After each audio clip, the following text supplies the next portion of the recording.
Good evening, everyone. Good evening, Jai Hind, and welcome to Khan Global Studies. I hope I am properly audible and visible to all of you.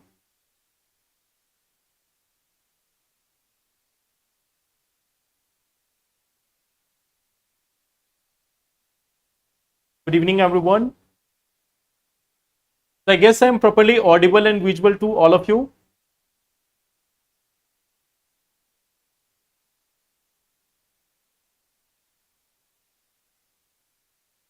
Okay. So first of all, welcome to the session. And in today's session, the topics which we are going to talk about, let us see that what are those topics. The first topic is with respect to the Waqf judgment. So recently, the Supreme Court has given this one judgment with respect to the Waqf issue. We have discussed about this one topic in the past also, that what is the law with respect to Waqf. We have talked about Waqf. We have seen that what are the provisions of it. That is something which we have discussed in our previous classes. Now there is a judgment of Supreme Court regarding this. So what all has been said in judgment, we will try to see that. Then we will see that there is this one thing, seabed exploration license. Seabed exploration license. India has got this seabed exploration license in one of the part of the Indian Ocean region. So we will try to see the area. We will see also that who is giving this license and everything. Okay. Then we will talk about this one topic, light pollution and its impact. Light pollution and the impact of it, especially with respect to birds. And we will also talk about the challenge of obesity. There is a very good article in the Hindu today with respect to the obesity problem in India. So we are going to discuss that one part also. So these are the topics which we are going to see in today's session. But first of all, we have to start with one of the mains question. First, we are going to start with this one mains question. What are the factors responsible behind huge pendency of cases at district level? Suggest measures to address the same. So this is one question which I have given to you for writing the answers. So how many of you have written answers for this? Last day I have given you this one question. So how many of you have written answers for this one question?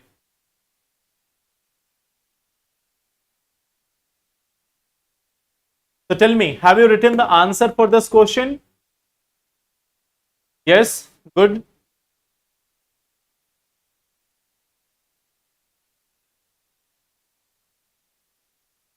So tell me something about it. What all you have written in answers? So Ranjit is saying he has written. Raj Verma has also written. Shortage of judges and staff, inadequate infrastructure and funding. Okay.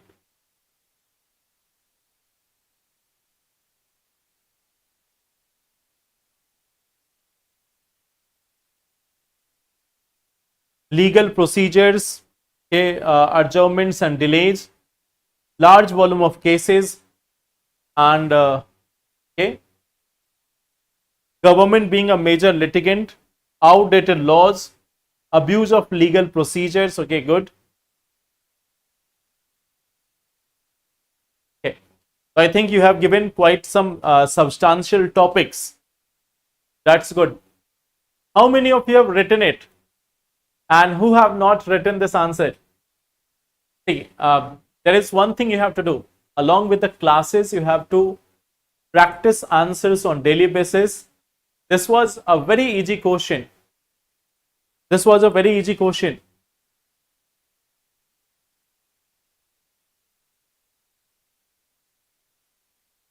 Abuse of legal.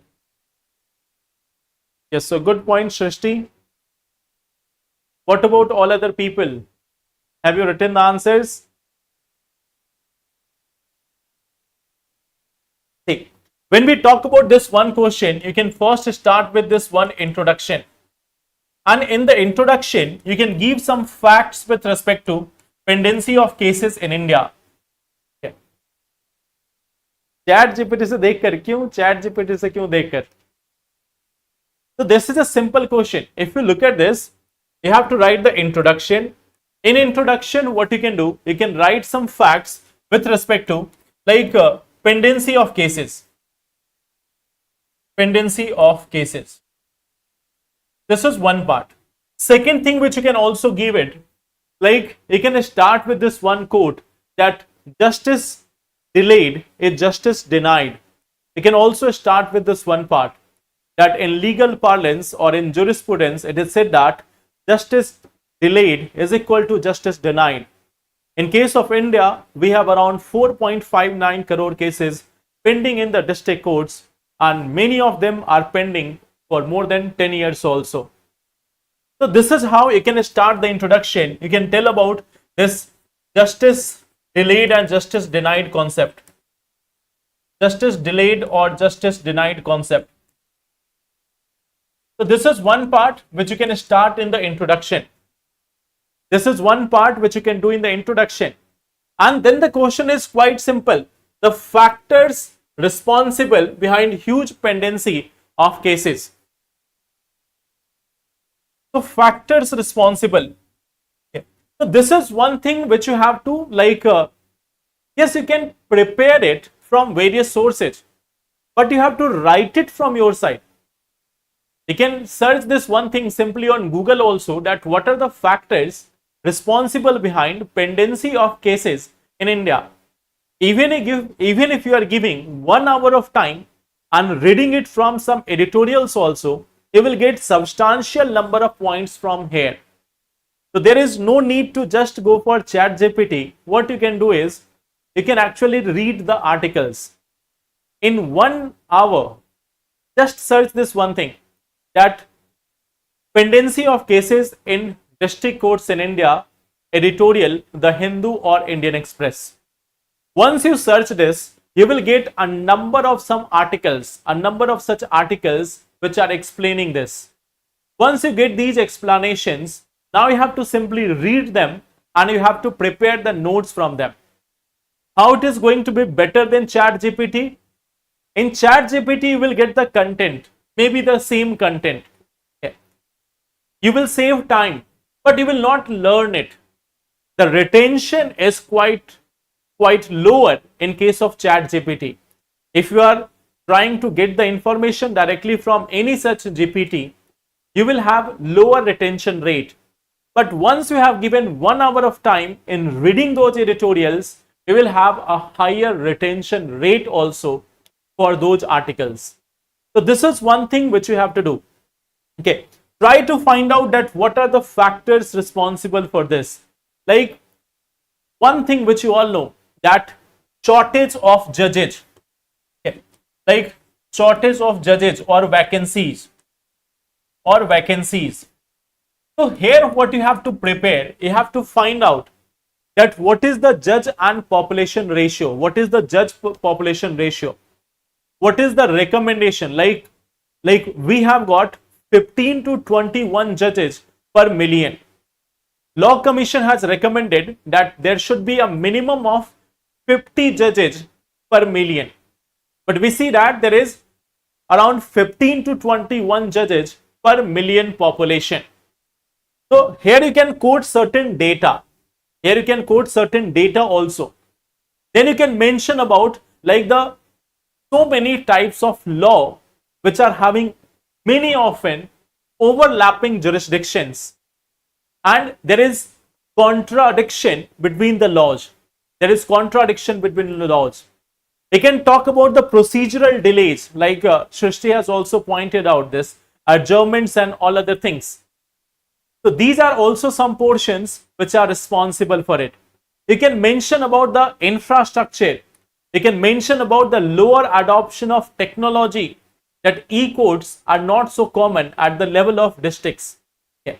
You can mention about the economic awareness also, legal awareness also. Like people have become more aware about their legal rights. So that is also responsible. So I am giving you one more day time, everyone.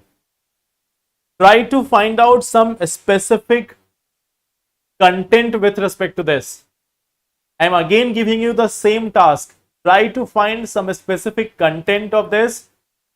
I will not be moving ahead when you are not solving the questions. Try to find the answer of this. Like I am telling you this one example, that shortage of judges. So try to find out what is the population ratio, judge population ratio. How many vacancies are there at the lower court level? So you have to prepare this theme.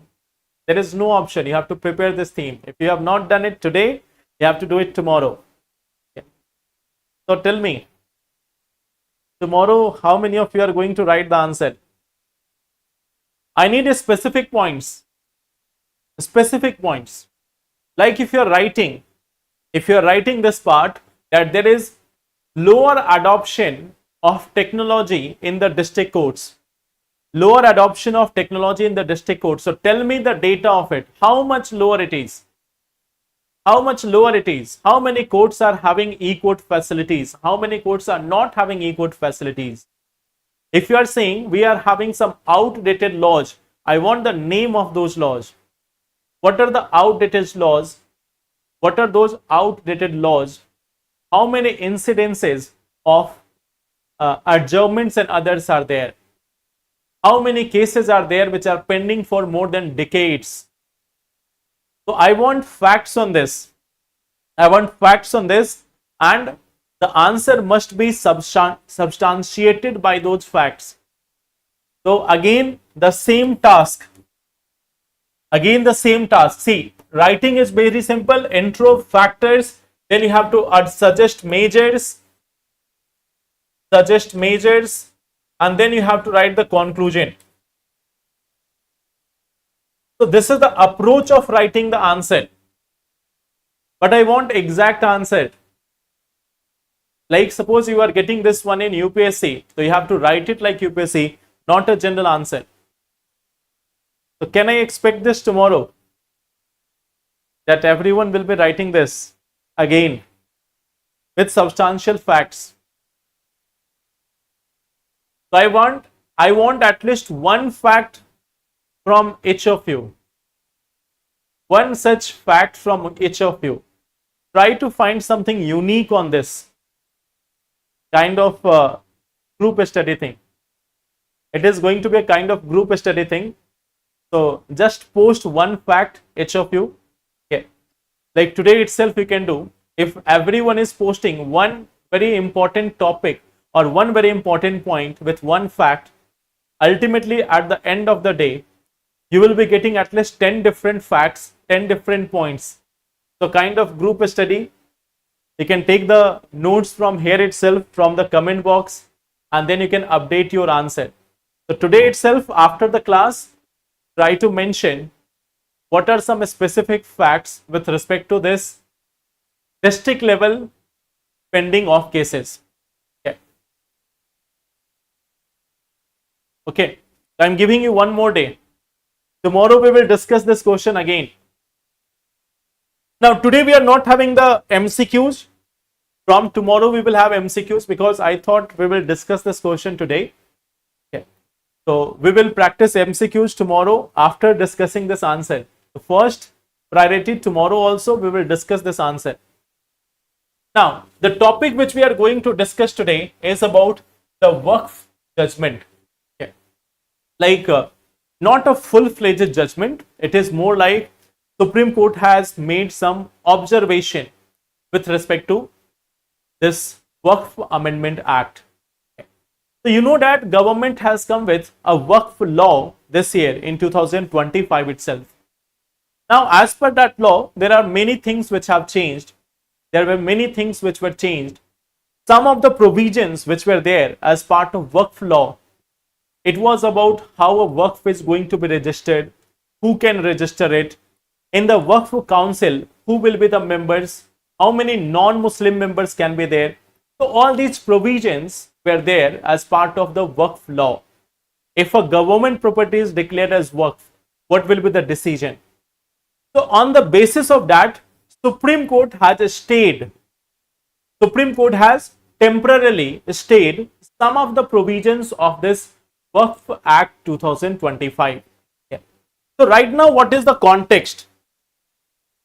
The context is this: Supreme Court has given a temporary stay on some provisions, temporary stay on some provisions of Waqf Act 2025.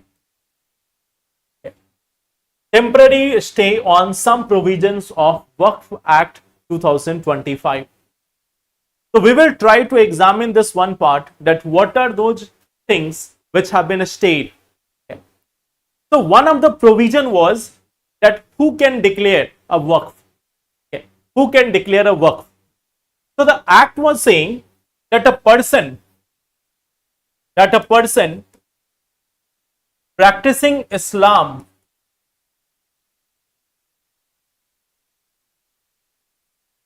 for at least 5 years, that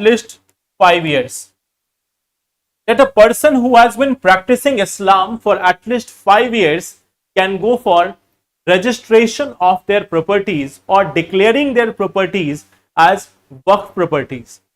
So this is one such portion which has been stayed by the Supreme Court. There is a stay on this. Okay. Why the Supreme Court has put a stay on this? Supreme Court is not against this idea. Supreme Court is not against this idea that only Muslim people or only those people who are practicing Islam can have waqf property. Supreme Court is saying just this one portion, that this is not the appropriate criteria, this is not the appropriate way of defining that who are worshippers or who are practicing Islam. So this timeline, the determination of this timeline is one of the challenging part. So this is one part which has been there. Okay. Now, one of the portion of it was that one of the provision of this act was there which says that if a waqf, if there is a doubt on a waqf that it may be government property. Okay. So it was a provision that if a waqf property is doubted to be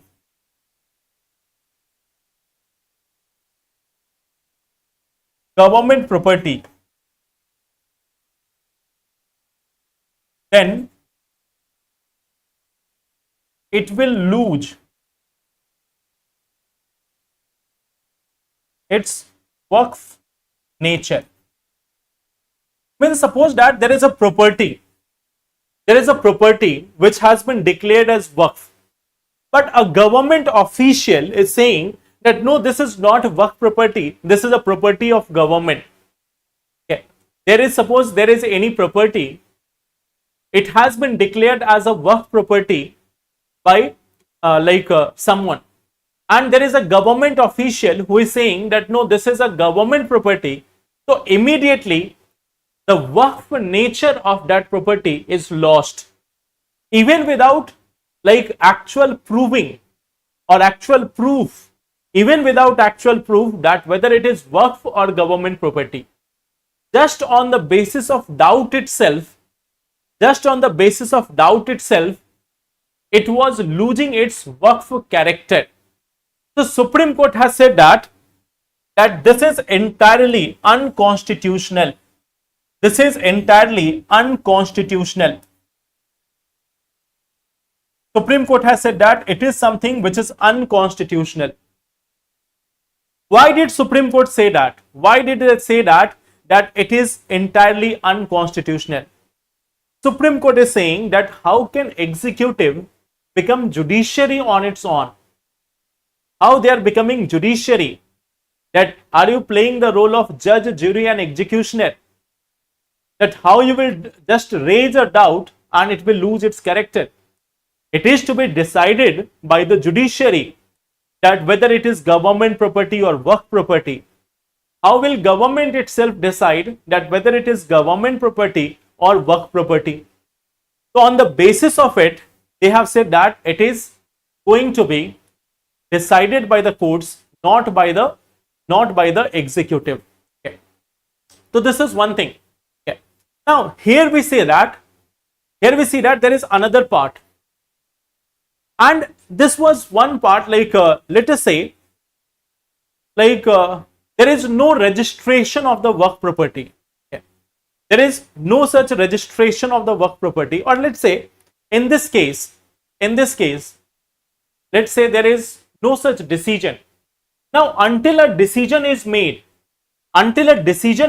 by the judiciary in this regard, even the mutawalis are those people, the managers, the mutawalis, they cannot also change the nature. Neither the government nor the managers, no one can change the nature of this property until unless there is a judgment from the court. So there is a balance which has been made by the judiciary here. Judiciary has said that when this matter remains sub judice, neither the government nor the managers can change the nature of this property. So this is another thing which has been said. Then it says that the Central Waqf Council, it has given this one part, that Central Waqf Council,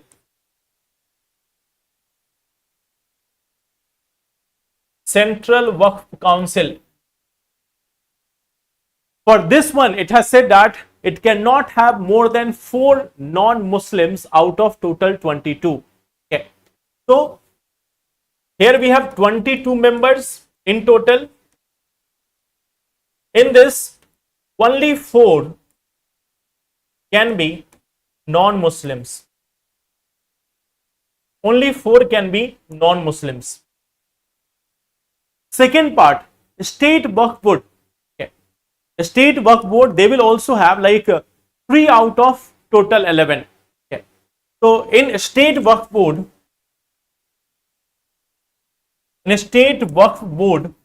it is going to be 3 out of 11. So it is going to be 3 out of 11. So here we say that at the same time it has been said that the chief executive officers are to be chosen from Muslim community as far as possible. Okay. But see, what Supreme Court has upheld, there are certain portions which have been upheld. The law itself. Means Waqf Act 2025, it has been upheld that Parliament is empowered to enact this law. So this law in total is not unconstitutional. It has also said that there is the provision for mandatory registration. Provision for mandatory registration.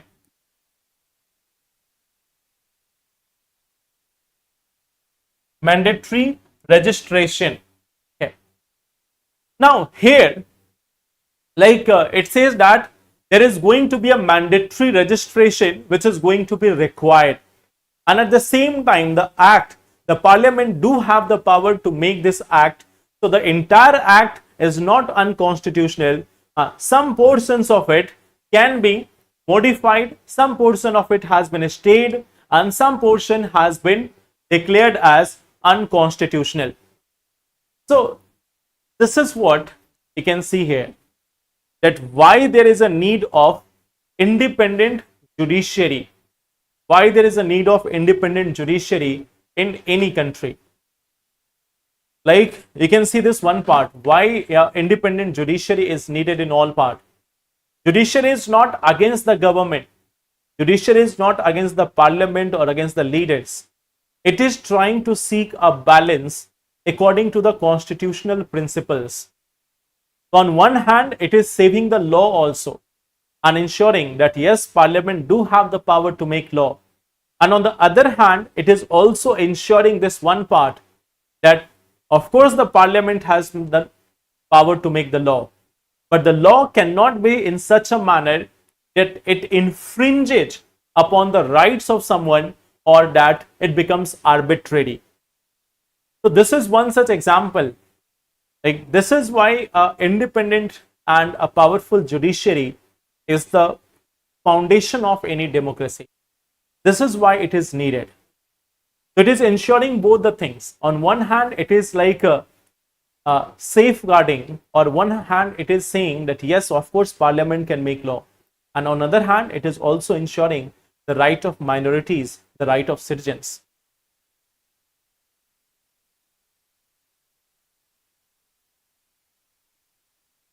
Yes, the one which has been declared unconstitutional, they will be void. There is a stay on some portions have been declared unconstitutional, and there has been some modification. So there is multiple type of things coming from here. There is a stay on some provision, there is modification in some provision, there is certain portions declared as unconstitutional, and in some portions there has been upholding of the laws. So all these four things can be there. All these four things are there under the same observation of the Supreme Court. So this is our first article about the Waqf judgment of the Supreme Court. Okay. So I hope this one part is clear. What is the Waqf judgment of Supreme Court?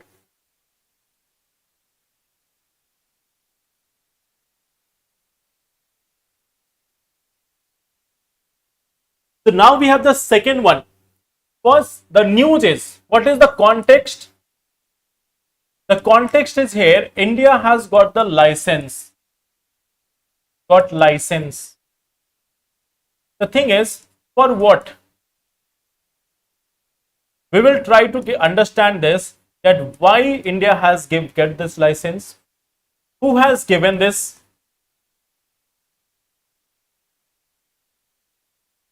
Who has given this license?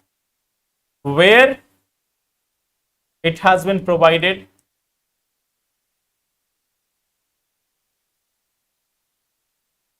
Then any previous licenses. Any previous licenses.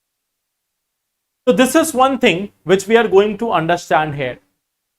The news is this, that India has got the license for this Indian Ocean seabed exploration. Okay. So what we see, that we have got this license. Okay.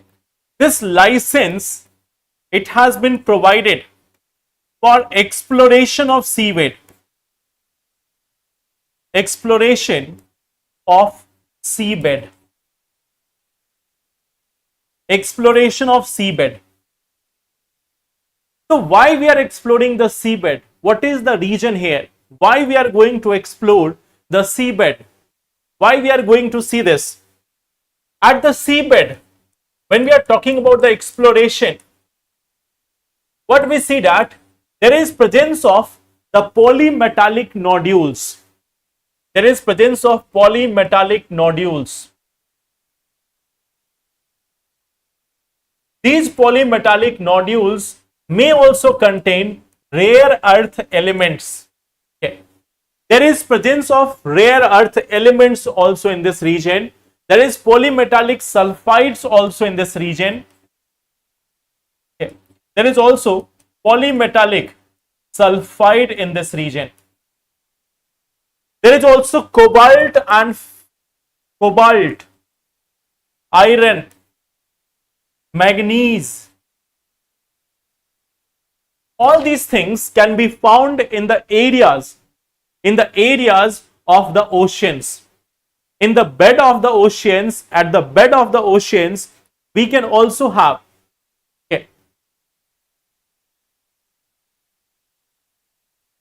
Okay, I will inform the team about this, Anchal. I will inform the team about this. Okay. So here what we see, that like we are having this polymetallic nodules, polymetallic sulfides, cobalt, iron, manganese, etc. at the seabed.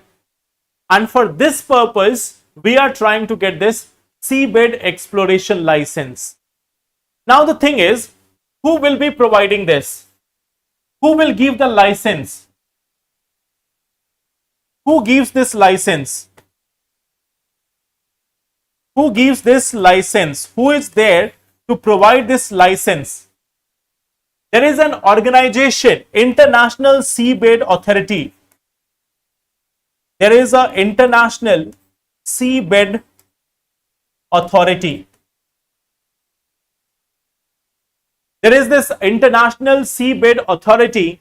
This is one of the agencies under the United Nations as part of UN clause, United Nations Convention on Law of the Sea.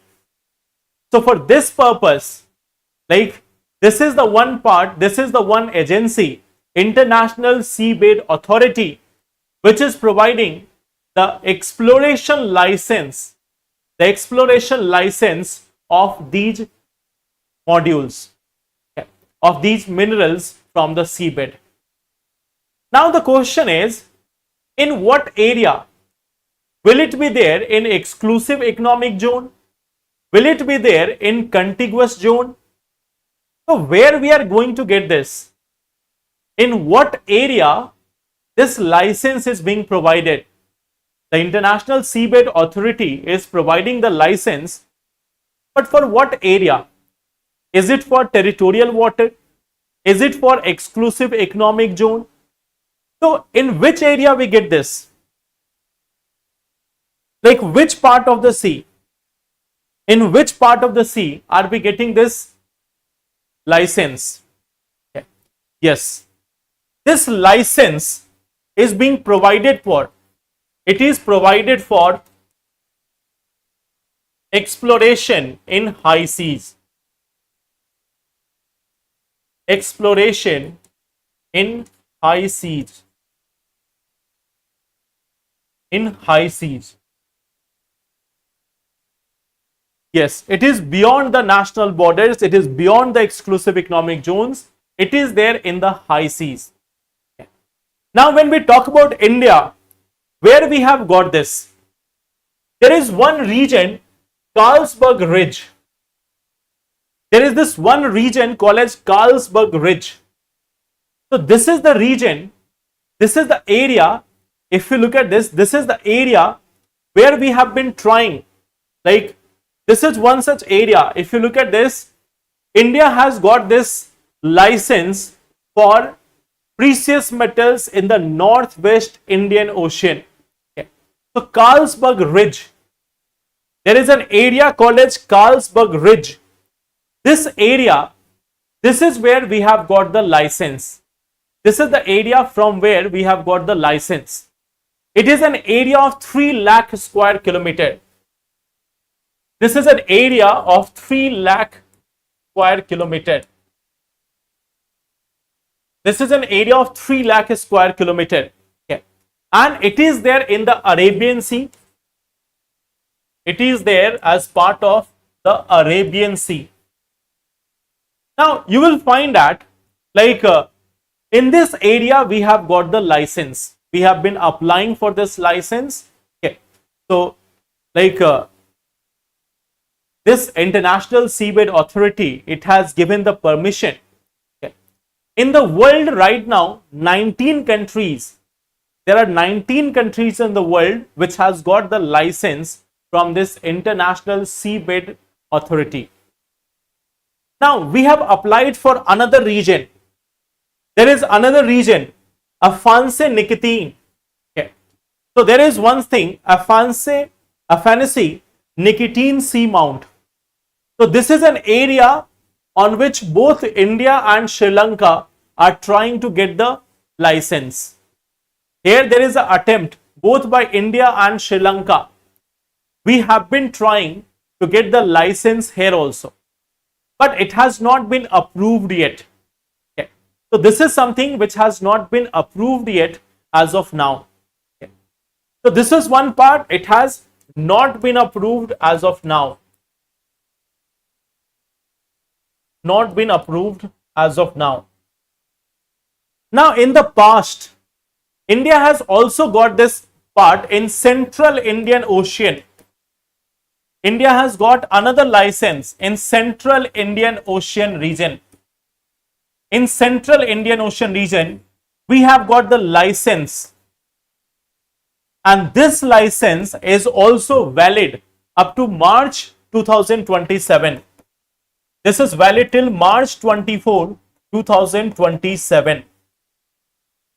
Okay. So there are certain areas which you have to keep in mind. First thing is, why we are going for seabed exploration? We want to find some of the rare earth elements. We aim to find some of the very important metals, elements from the seabed. Okay. And who will give the license? It is going to be provided by International Seabed Authority. This is a UN organization under the Convention of the Sea, under the United Nations Convention on Law of the Sea. This organization has provided seabed exploration license to 19 other countries in the world. It has provided to 19 countries in the world, including India. In past, India has got this license for Central Indian Ocean region. India has applied for 2 more licenses, Carlsberg Ridge and also this area of FNC Nicotine Seamount. Okay. So for this area also India has applied. Right now India has got the license for Carlsberg Ridge. So this is one thing which we can see as part of this license. I hope this part is clear.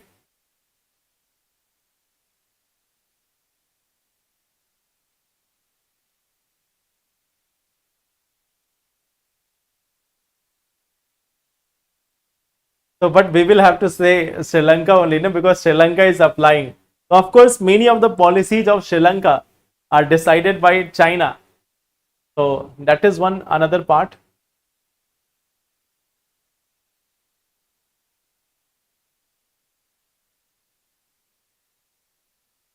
Ashish, okay, I will communicate your message to the team, but you will have to send, you will have to request them personally. I will forward your message to the team. Now, coming to this one part, the next topic which we are having, the light pollution and its impact. Okay. The light pollution and its impact, that is going to be our third topic. So, light is also pollution. Light is also pollution. So, what we see, just let me show you. Like, when you look at the sky, when you are having too much bright light, this is what the sky will look to you. There will be no stars visible. Like if you are looking at the sky in most of the cities, you will find that the sky is not so much visible. Only a few stars are visible in the sky. Why only a few stars? Because the simple reason is we are having too much of light pollution. And due to light pollution, we are not able to see that. So light pollution, as you can see, if you are going still in the villages, if you still visit any village, a remote area, you might still be able to see the sky. You might still be able to see the sky. But see what we have done. We have got some artificial lights. We have got some artificial lights. We thought that these lights will be so much good. They will make our surrounding very good. But in order to make our surrounding good, we have lost this one part. Okay. We have lost this one part. That our access to this beautiful sky, it has been lost due to some temporary lights which we have got all over the cities, all over the places. So this is one part, like what we are having right now. And what is the issue out of it? What is the challenge out of this? Like, what is the problem which has been seen? So what we see that this article is particularly saying about the birds, that it is impacting their diurnal cycle. It is impacting their diurnal cycle, means day and night cycle. So there has been a study which has been conducted across the world, and it has been seen that they remain active for 1 more hour. Birds are remaining active for 1 additional hour.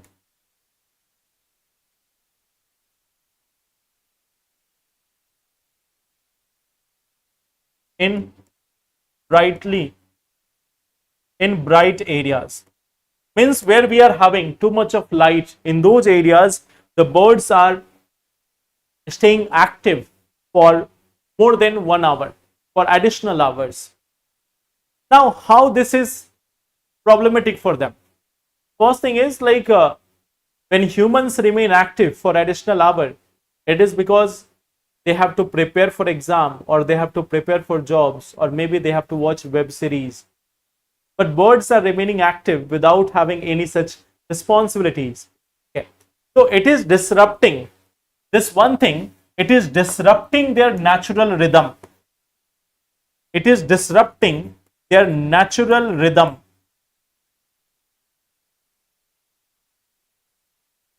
It is disrupting their natural rhythm. It is also altering migration.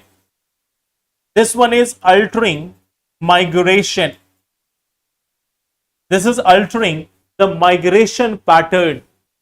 It is altering feeding. It is also altering the breeding pattern, filtering, feeding, breeding pattern. Okay. This in fact is impacting the ecosystem and food chain. Ecosystem and food chain. So the night pollution which we are seeing, it has an impact on each and every part. It is impacting their natural rhythm. It is impacting their breeding cycle. It is impacting their food habit. It is impacting the food chain. It is impacting the entire ecosystem. Just to give you one example, olive ridley turtles also, they are also impacted because of it.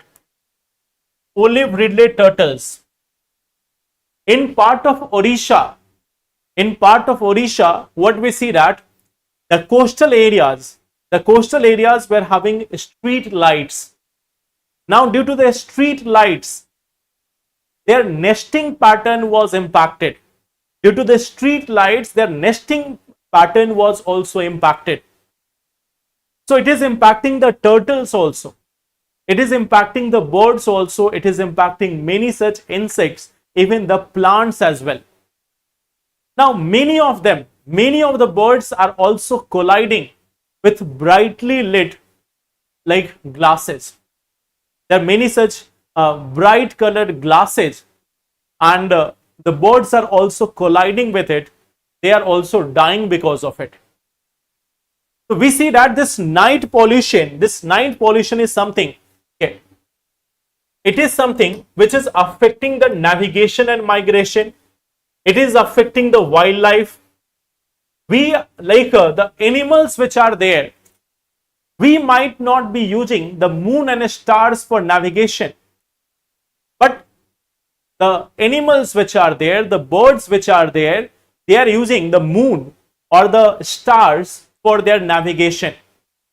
So think about this. Right now, if you are being sent to a distant village area with no GPS, no map, and no help.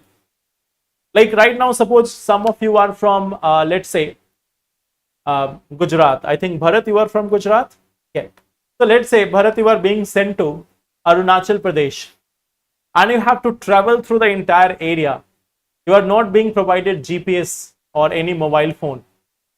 All the information is written in the local language.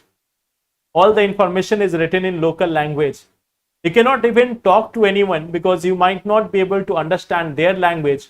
You might not be able to understand, they might not be able to understand yours, and you might not be able to understand their language. In that case, if you have to navigate across the various cities or remote areas of Arunachal Pradesh, how difficult it can be for you. Or suppose someone from, let's say, North India is being sent to Rameshwaram or Kanyakumari or Kottam or any other region, or anyone from Bangalore is brought to Chandni Chowk, and everything is written just in Hindi. No one speaks Kannada, and those who have come from there, they don't know Hindi or English. So then how much difficult it will be. Okay. So what we see that it is very much crucial for them. They are using the stars for their feeding, navigation, all other purposes. And due to our light pollution, we see that there is going to be problem for all of them. Okay. It is like if we even if we try to see the moon or anything, that is also not possible. So that is all happening because of this part. Okay. Yes, astronomical loss also, cultural loss also. I have not been able to see stars for a long period of time. I have not been able to see the stars for a long period of time.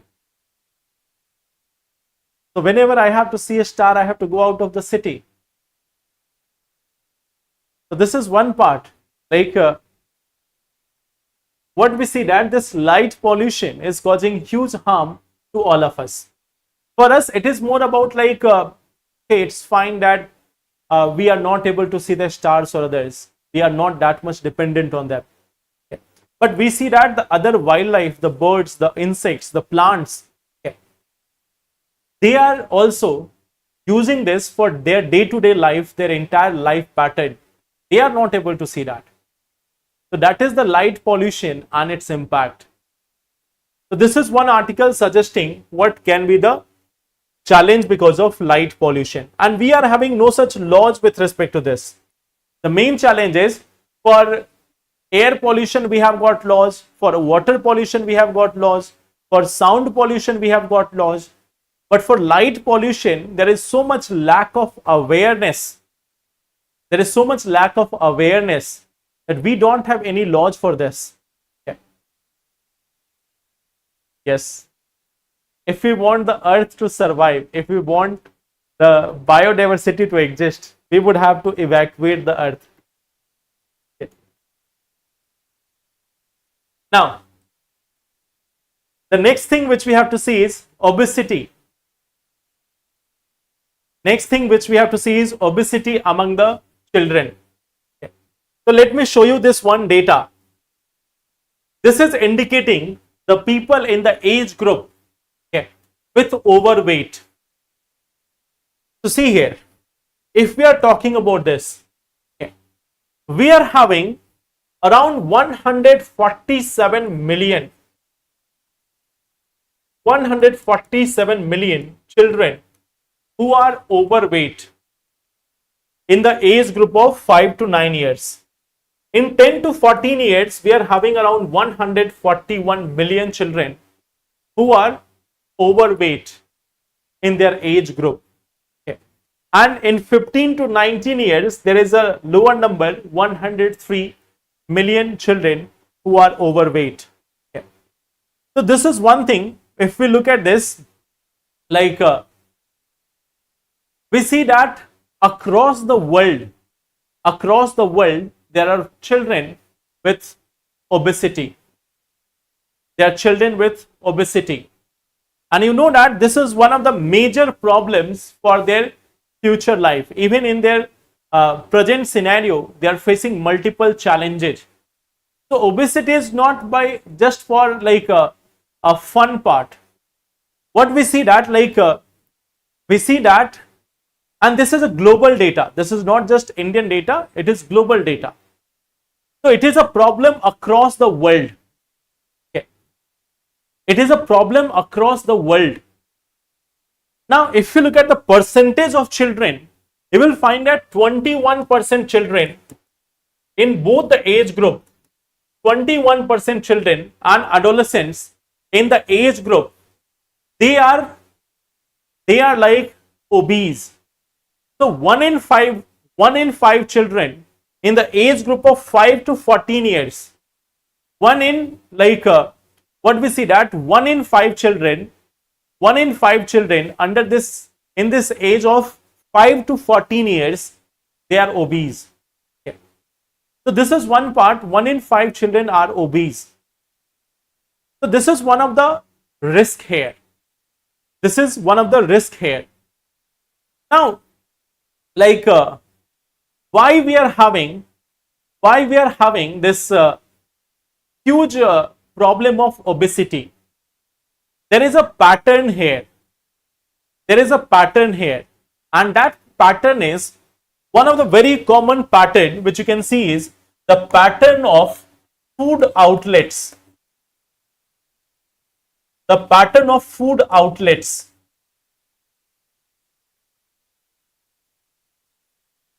Like you will find that in the high income countries, we are having like chain outlets, five chain outlets, 5 to 6 chain outlets per 10,000 people.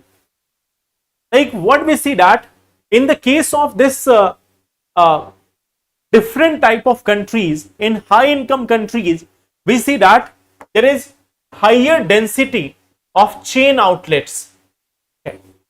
In low income countries, we see that it was on the lower side, but now it is gradually increasing in the upper middle income countries. In low and lower middle income countries, it is again here. Okay. So chain outlets which are there, and then we have the non-chain outlets per 10,000 people. So we see that in the case of the middle income countries or lower middle income countries, we have higher number of non-chain outlets, means individual outlets. So if you look at this, there is a pattern. Now gradually the chain outlets are growing. And what is the problem with the chain outlets? The problem with the chain outlets is they are like creating a pattern. They are like helping the people, or they are like trapping the people in a pattern. What is the pattern? Let us say there is a very famous burger brand. XYZ Burgers. Okay. Let's say this is a very famous burger brand, XYZ Burgers. Now suppose that you are looking this, maybe you are in your native city, you are seeing this. Okay. Maybe you are consuming food items here. You went to another city, you find the XYZ there also. You went to another city, you find the XYZ there also. So now generally, if you are seeing an unknown place, if you are looking at an unknown place, you are less likely to eat there. You are less likely to eat there in an unknown restaurant where you don't know that what is the food item served here, what is the price of it, is it good or bad. So if there is an unknown restaurant, then we see that generally people avoid it. But these known restaurants, these known chain outlets, they are promoting a behavior of purchasing food. They advertise a lot, they give a lot of advertisements, and as a result of this, many of the people are going for this chained food stores. If you see a particular pizza brand in all the cities, you have a general belief that it will all be the same. You are more likely to purchase from there as compared to an unidentified, unknown place. So chain outlets are trying to modify the behavior of people. They are leading to a trend of higher and higher consumption. They are making people addictive. They are showing so much advertisement that people are getting more and more attracted towards it. Suppose that you don't even want to eat something, but then you open the current affair classes, you are getting an advertisement of a cheese burst pizza with Coca-Cola at just 250 rupees. So what you will do? So what will you do?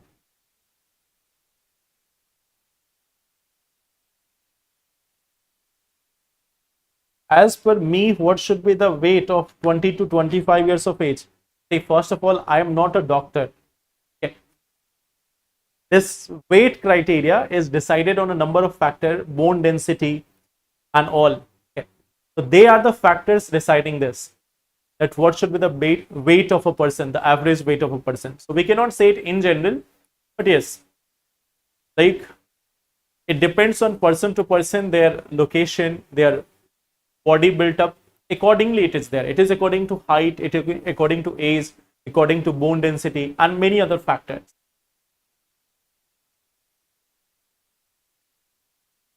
42 kg is underweight. Okay. So let's meet in the next class. Then we will discuss the remaining things and write the answer which I have given to you. Try to write the answer for that. So then after we will discuss about other news articles. So that will be all for today. Let's meet tomorrow and then we will discuss remaining things. Okay. So thank you everyone. Take care and all the best. Thank you.